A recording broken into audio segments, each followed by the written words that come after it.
Hello, my name is Katrina, and I want to tell you about a secret. I know you're saying, what? A secret? Yes, a secret. What a lot of you don't know is that I deliver mail. And because I deliver mail, I do customer service. And customer service can consist of a whole lot of different things. I meet a whole lot of people in a whole lot of different places, holding up a whole lot of spaces. And when I meet these people, they sometimes want to have conversation, or I sometimes am the one that wants to have conversation. So I met this lady one day. I've seen her quite a few times. She's seen me quite a few times. We spoke. Nothing major. But this particular day, the lady decided that she wanted to talk. She told me she had a secret. I said, a secret? She said, yeah. She said, a lot of people think it's a secret because I don't talk to them. We don't hold conversations like that. She said, but it's not. She said, and I know a lot of people are going to say, I'm telling my business. She said, but people have always been telling my business. So what's wrong with me telling my business? It's not going to sound that fancy with me telling it. Oh, well, here goes, she says. She said, do you have a few minutes? I said, yeah, I got a few minutes. I got lunch. It's 30 minutes. And I get a break. I say, but yeah, I got a few minutes. Even though, I'm going at a certain pace right now, trying to get done with my route and trying to do what I need to do so I can hurry up and get off the clock. But I understand the need to talk. I understand the need to talk to somebody sometimes. So I said, okay, fine. I said, what's your secret? She said, I got another question I want to ask you first. And I said, what? She said, do you believe in God? I said, yes. I said, of course I do. I said, God's done a lot of wonderful things for me, a lot of great things for me, and I know He has. He spared me many different times. So, yes, I believe in God. I believe there is a God, and I believe that He had a son named Jesus, and that He died for us. So, yes, I do. She said, okay. She said, well, I'm going to tell you about my secret. And in telling you about my secret, it's going to entail moments where God stepped in. I'm really curious now. My daughter always talks about me. She said, Mama, the only book you're going to read is anything dealing with God. So, here we go. The lady says, when I was a little girl, from Head Start on up until 2nd grade, I was being molested. And I was being molested by a close family member. She said, my father was molesting me and nobody ever knew. I was like, what the freak? Why is she telling me this? I was like, wow. She said, yeah. She said, they got a statistic that they say. They say 1 in 6 girls or 1 in 3 girls will be molested before the age of 18, and that most likely they would have 3 predators. She said, well, guess what? I had my 3. She said, not only was I being molested at home, but later on, I would be molested by someone else before I could become a teenager. She said, and then later on, after becoming a teenager, I would be raped. Well, I have some more stories that go along with that, she said. She said they tell you about how you'll become promiscuous and how you'll start to do all types of things such as dealing drugs and this, that, and the other. She said, and at that point, I was really going through. I didn't know who I was. I didn't know who I could possibly be.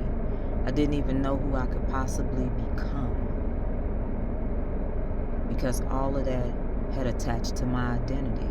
It had attached to how I felt about myself and what I thought about myself. And I said, wow, damn, this lady done been through some shit. She said, yeah. She said, and on top of that, I started dating because I thought I was ready to be dating. And in the process of me dating, I became pregnant. And by the time anybody found out that I was pregnant, I was already far gone. Too far gone for anybody to do anything about it. So they had all gotten together and they had all decided that we'll do like they do with the girls that they used to do in the South. We'll just send you away for a little while, and when you come back, you'll be done had the baby and we won't talk about it. Well, before all of that could even take place, she had the baby, but the baby didn't make it. Trauma. Trauma behind trauma behind trauma. So now she has to go to school. In the process of going to school, she has to act like nothing has ever happened. By this point, her mind is really messed up. And nobody's doing anything to get her any help because at that point, at that time, the old way was, hey, you just swallow it and you keep right on going. I said, damn, you ain't had nobody to talk to? She said, I had nobody to talk to. Nobody to tell anything to. And still nobody knew that I had been molested or that I had even been raped. She said to me, she said about a year later, after having that encounter, I tried to take my own life. I tried to commit suicide. She said, but God blessed me and saw to it that that didn't happen to me. She said, I don't know why he didn't, but he didn't let it happen. And I guess it was because of what's happening right now today. I'm talking to you. I said, damn. I'm saying to myself, I only got 30 minutes. This lady's story seems like it's going to be pretty long. I said, wow. I said, how do you feel? She said, I'm better now. I said, okay. She said, but that's not all. She said, all through high school, all through my teenage years, I had people attacking me, and especially men. She said one time, a boy was chasing me because he wanted me to give up my goods, and I didn't want to give up my goods. I tried to avoid him as much as I could. She said, well, my time ran out, and it was time for me to have to pay up. This was another rape that I had to endure, that I had to swallow. You see, that boy hit me so hard till he wasn't finna stop. So I had no choice but to comply. And after complying, you know what my name was? She said, where we lived at, they had a whole lot of names for me. And it wasn't what my name is, if you know what I mean. She said even the women in the building turned on me and had a whole bunch of names for me and laughed at me and called me fast and all kind of names. You know the names that they call girls, because the girls are always the ones that's blamed whenever men do things. You're considered fast, you're considered a hoe, you're considered all types of different kind of names. But at the same time, nobody ever asked, what happened to you? What's wrong with you? Did somebody do something to you? And even if they did ask, the likelihood of me being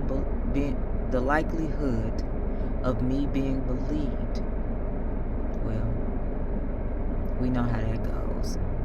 Back then, she said, when I was coming up, they had a catch-22 conversation.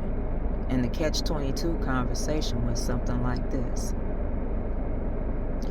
Are you lying on Mr. So-and-so?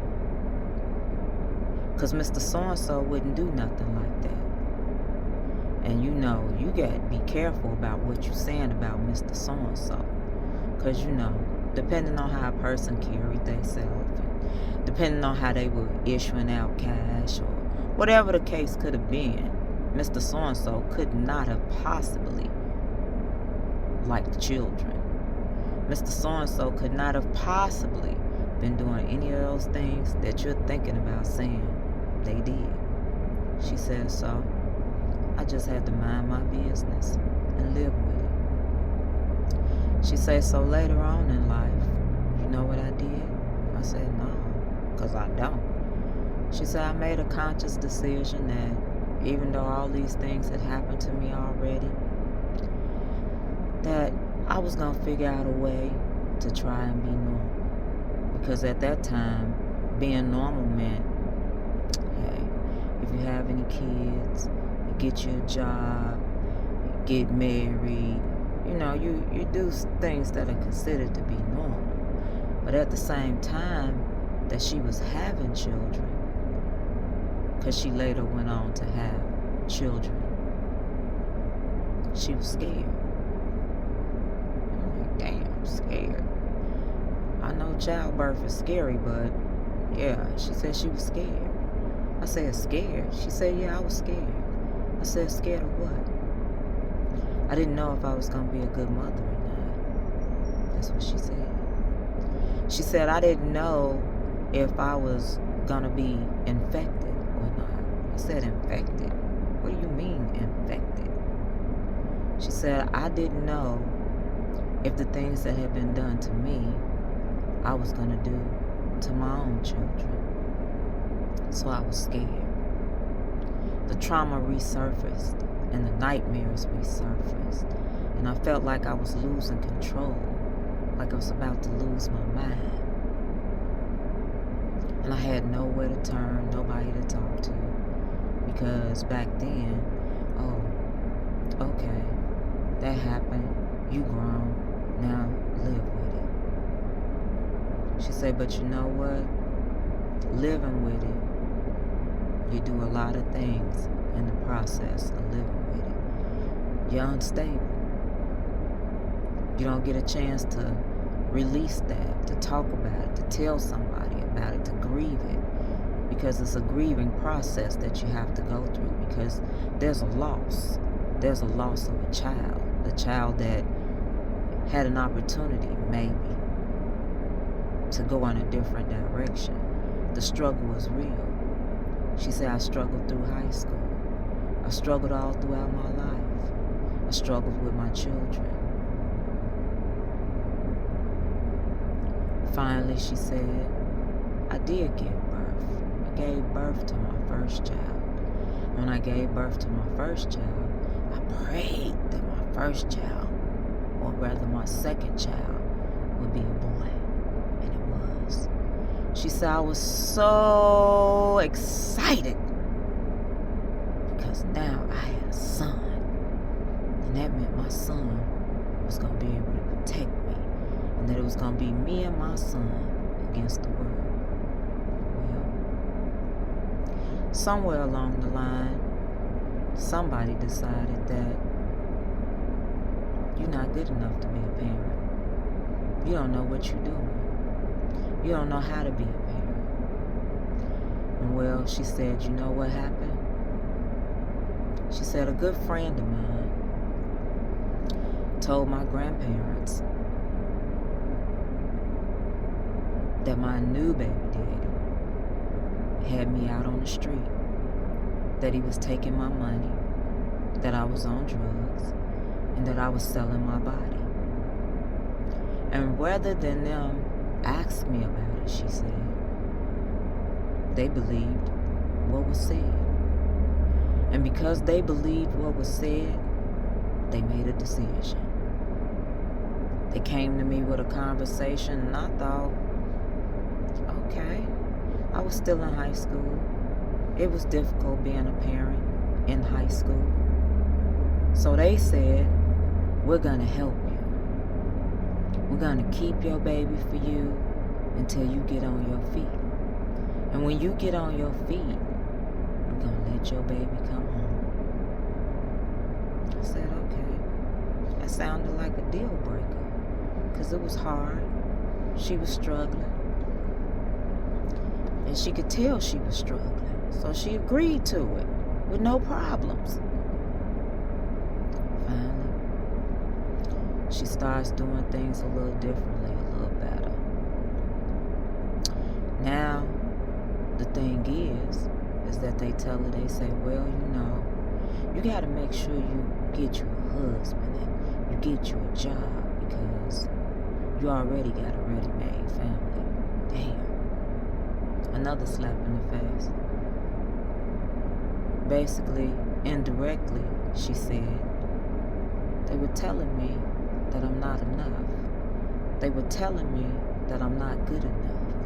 They were telling me that they didn't think I could make it. She said, so I did everything I could to prove to them that I could be a good mother. I got that second baby, and that second baby was a daughter.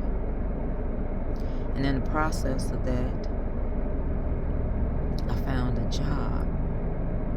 It took a long time for me to find a job. Everybody else around me were getting jobs, were getting good jobs. I wanted to get me a good job, she said. I wanted to get me a job that had medical benefits, dental benefits, and this, that, and the other, because that meant that you was somebody if you had a good job with those types of benefits, she said. She said, so she got her a good job. And by this time, 4 years had passed. So now she's thinking, okay, I can get my son. But they say, no, not yet. You still not ready yet. But I already got a second baby, she said, and I'm still not ready yet. Well, they didn't want that to happen either, but it happened. I said, what you mean they didn't want that to happen? She said, well, because of the views of others, they decided that maybe I shouldn't have a second child. They had came together and tried to convince her that maybe she should do something different, terminate the pregnancy. But she didn't want to terminate the pregnancy. So instead of telling them or being able to have a voice and tell them that she didn't want to terminate the pregnancy, she hid. She hid long enough where nothing could be done except for the fact that they had to accept that she was getting ready to have a baby. She said, you know what? When I think about it now, I've done a lot of things scared. She said, I've lived my entire life being scared. But I did it anyway. She said, it was always the concern of what will people think. See, she said, we grew up in an era where what do people think about you meant a lot. You had to carry yourself a certain way. You had to act a certain way. You had to be a certain way. Because if not, there was a concern of what would people think about you. That was a big thing. That was like, she said, that was like having credit. What people thought of you was like having credit, having A1 credit. So if people thought highly of you, you had A1 credit. You could go anywhere because they thought highly and spoke highly of you. She said, but in the process of all of this, she found a job. She was able to get a job for a little while and keep it. She was able to get an apartment. She moved around quite a few times, but she finally got her first real apartment. I said, your first real apartment? She said, yeah, my first real apartment. She said, what I mean by that is I had an address for a little bit. I had a regular address. I had a permanent address. And I had a place that I could put some furniture in. And I could put some dishes in. She said at that time, Heilig and Meyer was a furniture store.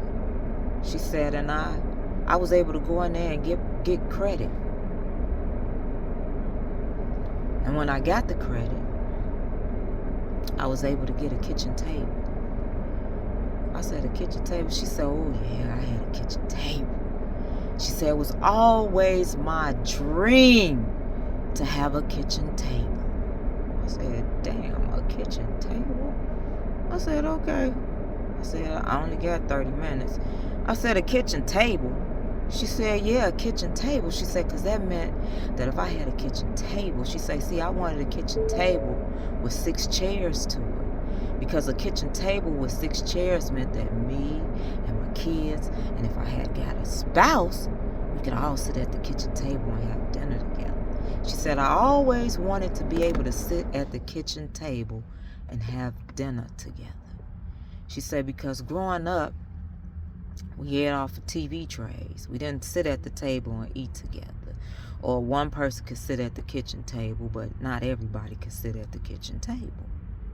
She said, so my desire, my dream was to get a kitchen table big enough to seat all of us at one time. She said, and I did get a kitchen table. She said, but you know what? I forgot something. She said, I forgot to tell you something.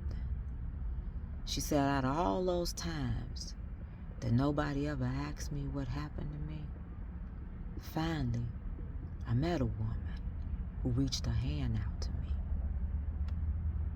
She said, I couldn't believe it. This woman was willing to help me and didn't even know me.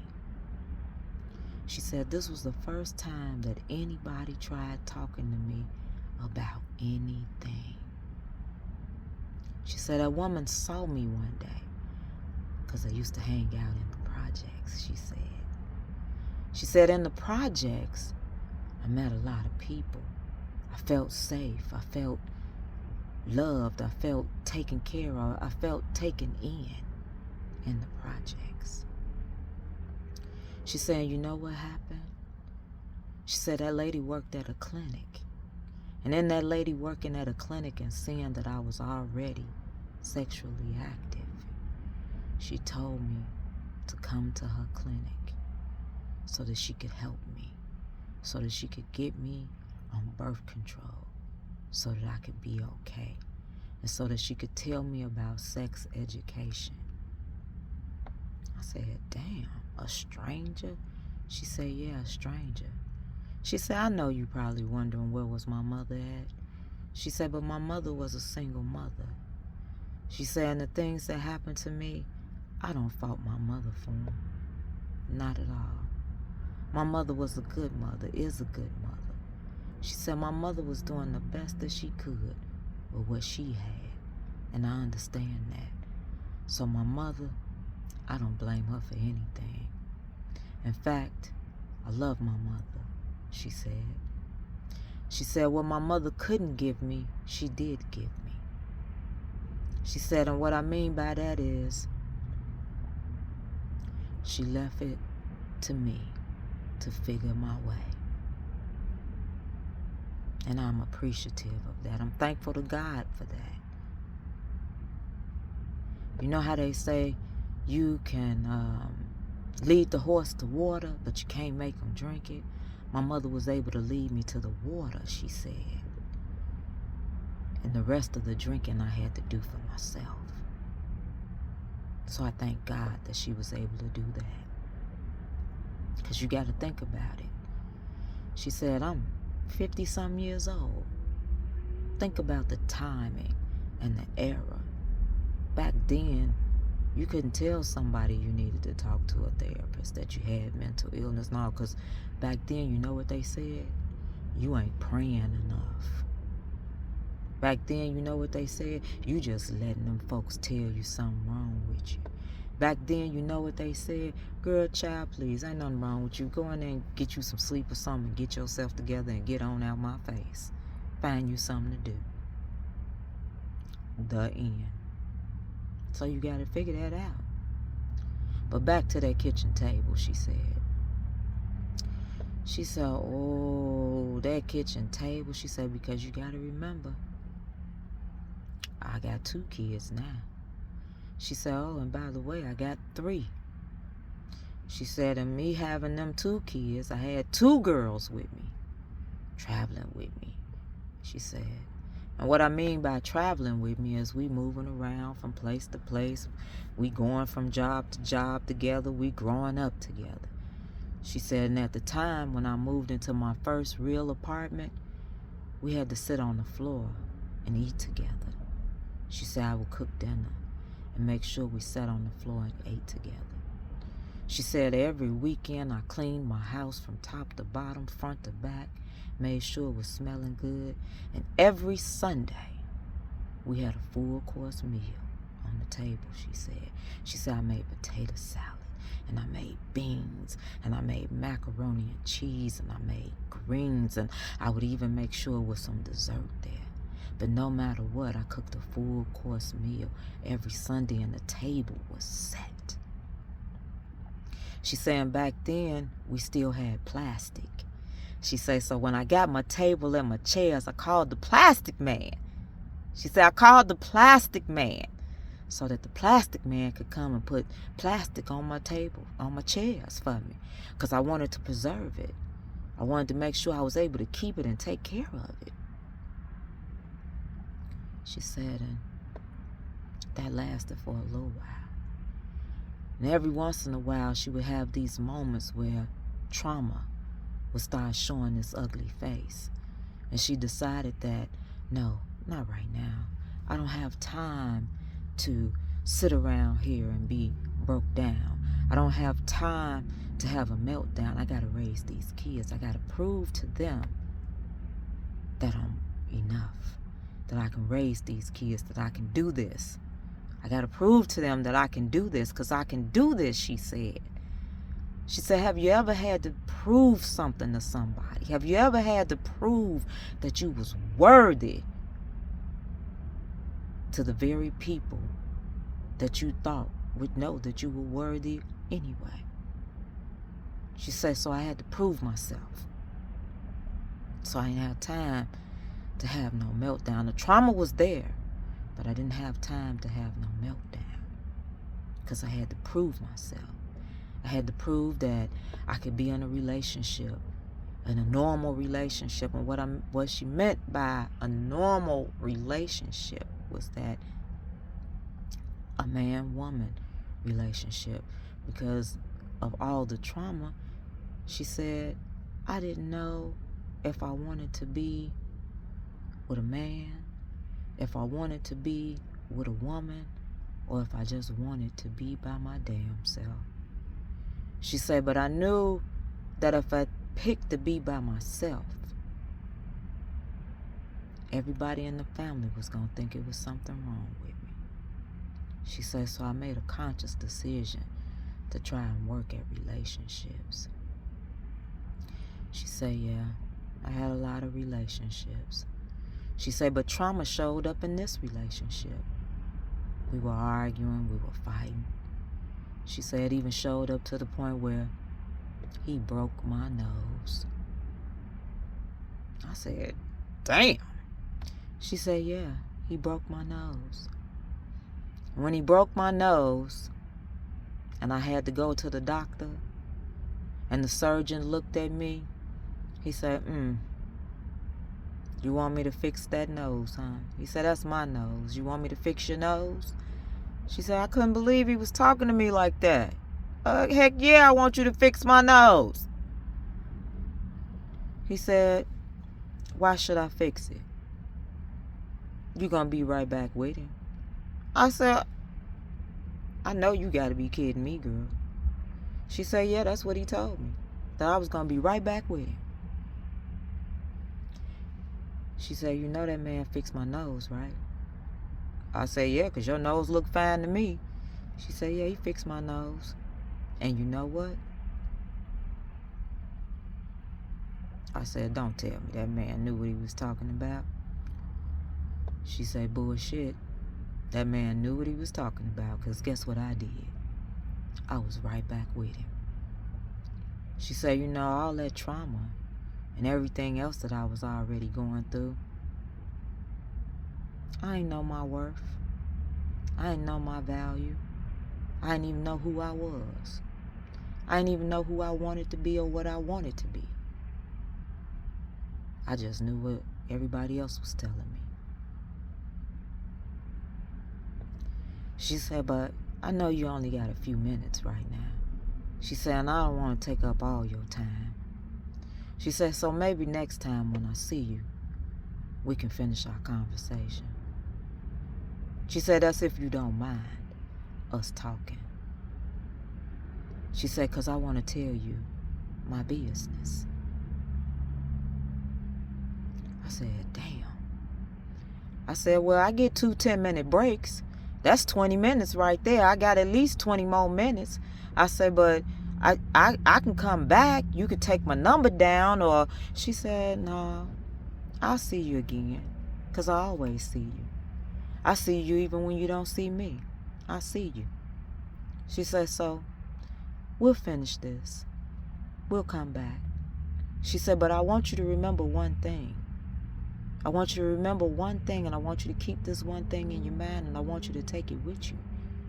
She said, in me telling you just the part that I told you, I want you to know that even though I thought I was alone, that whole time God was with me. God was carrying me.